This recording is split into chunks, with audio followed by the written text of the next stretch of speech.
Gilgamesh Part 4 The Journey. Hello, this is Richard, and this is the fourth part of the story of Gilgamesh, an epic story from ancient Mesopotamia. If you heard the earlier stories, you will know that King Gilgamesh and his friend, the strong man Enkidu, defeated Humbaba the dragon. When they then killed the bull of heaven, the gods took their revenge by making Enkidu die. Gilgamesh was grief-stricken and left the city and his royal life behind him to set out on a journey. King Gilgamesh roamed through the countryside, sleeping out in the open and hunting for food. Every day he wept bitterly for his lost brother Enkidu, and also for his own fate and the destiny of all human beings. He called out into a rocky ravine, "My brother is dead, and one day I shall join him. What is the point of life if it ends in death?" The rocks gave back no answer, only the echo of his own question. But he knew what he must do in his heart. He must travel to the ends of the earth, to the garden of the sun, the home of Ut-Nafishtim, the only man to whom the gods had granted everlasting life. He would speak to this unique man and learn his secret. And so Gilgamesh set out towards the east where the sun rises. At night he lay down and prayed to the moon god Sin to protect him from lions. In the morning he awoke and saw that 3 lions were prowling in a circle around where he lay. He drew his sword and shot at them like an arrow from a bow, cutting at them and sending them scattering. After many days walking, he came to the mountains of Mashu, behind which rests the sun when it is not in the sky. Its twin peaks are as high as heaven, and its roots reach down into the underworld. Shamash, the sun god, passes through the passage between the 2 mountains on his way up into the heavens each morning. The entrance to that passage is guarded by Scorpio men, whose brilliance is terrifying, whose stare means death. Gilgamesh covered his eyes with his hand and approached. A Scorpio man called out to a Scorpio woman, "Here comes a man who has the flesh of the gods." And the Scorpio woman replied, "He is 2/3 god, but 1/3 man."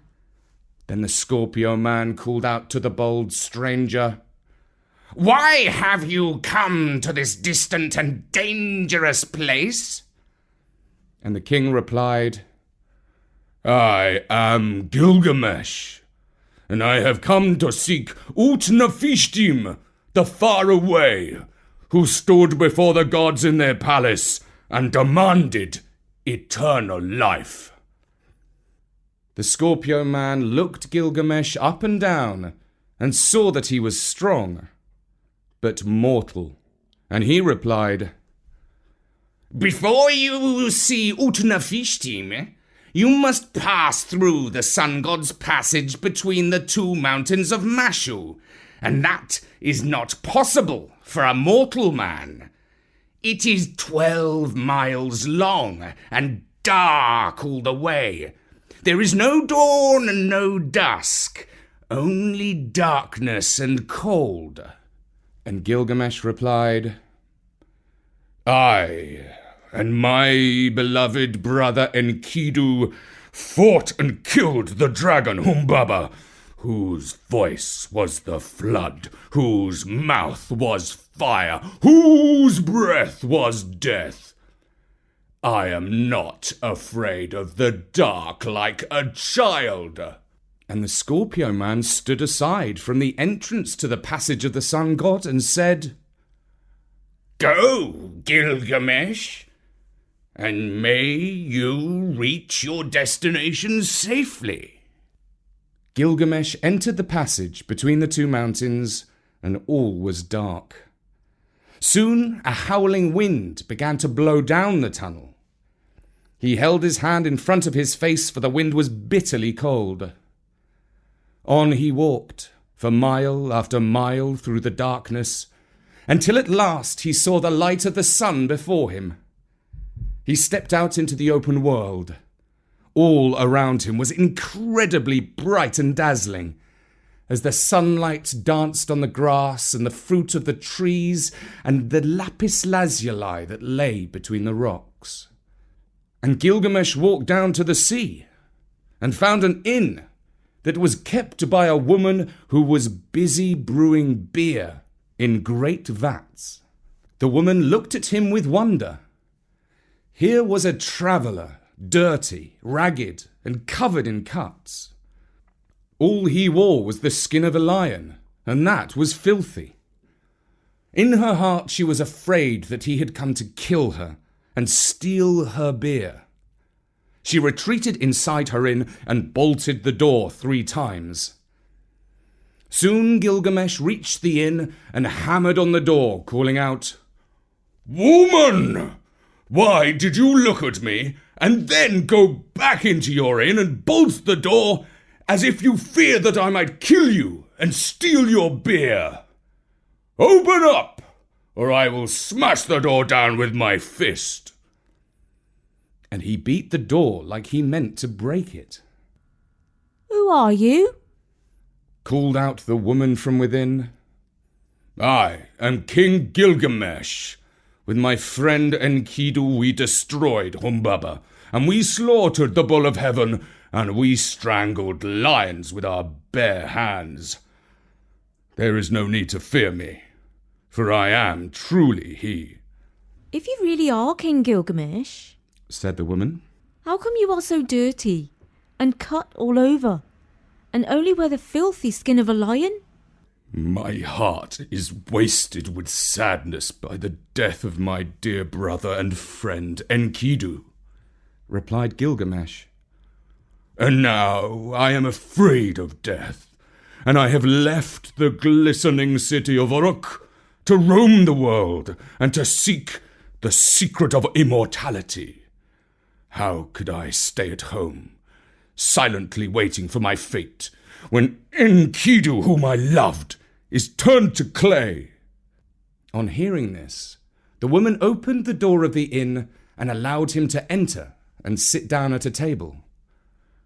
"Thank you," said Gilgamesh.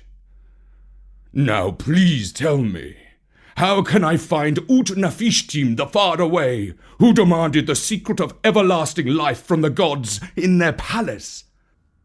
Gilgamesh, it isn't possible for a mortal to reach Ut-Nafishtim. He lives on the other side of the ocean.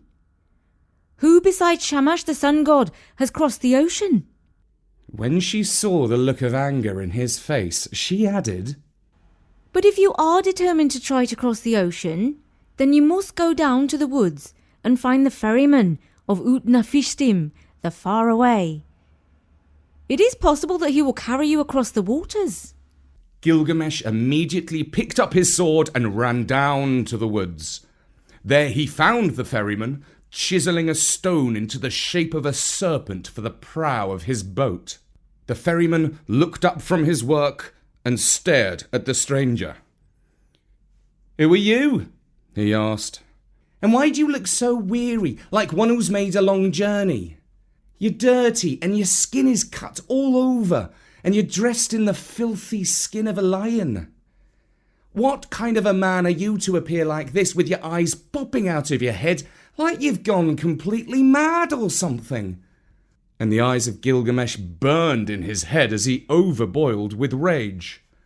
"Why does everyone keep asking me all these questions?" he demanded. Then picking up the axe, he smashed and smashed the boat of the ferryman until it was broken into splinters. Eventually, when the rage of Gilgamesh had subsided, he sat down with his head between his knees and wept. My heart is wasted with sadness by the death of my dear friend Enkidu, who killed the dragon Humbaba and slaughtered the bull of heaven. He is turned to clay, and now I am afraid of death, and I have left the glistening city of Uruk to roam the world and to seek the secret of immortality. Please, carry me across the water to Utnapishtim the Faraway, who demanded the secret of everlasting life from the gods in their palace." "Well now," said the ferryman, "it would have been a lot easier if you hadn't just gone and smashed my boat to smithereens. But here's what you must do. Take that axe and go into the forest. You must cut 120 poles, 60 feet long, and bind them together into a boat. Seal them with tar and set them on rollers and drag them back here." When Gilgamesh heard this, he went deep into the wood and cut 120 poles, 60 feet long, bound them together and sealed them with tar. Then he set the boat that he had made onto rollers and dragged it back to the ferryman. Together, they rolled it down to the sea with some difficulty. When they had pushed it into the water, Gilgamesh stripped off his lion skin, strung it over a pole, and held it up for a mast and sail. They then set out across the ocean to the home of Utnapishtim, the Faraway, who had demanded the secret of immortality from the gods in their palace. And that was the fourth part of Gilgamesh, The Journey, read by me, Richard Scott, for Story Nori. And thanks to Jana for playing the female part. In the next episode, we will hear a tale which may sound familiar to you from elsewhere. And of course, there are loads more stories of every type at storynori.com. If you feel like some entertainment and education, do drop by soon. For now, from me, Richard, at storynori.com, goodbye.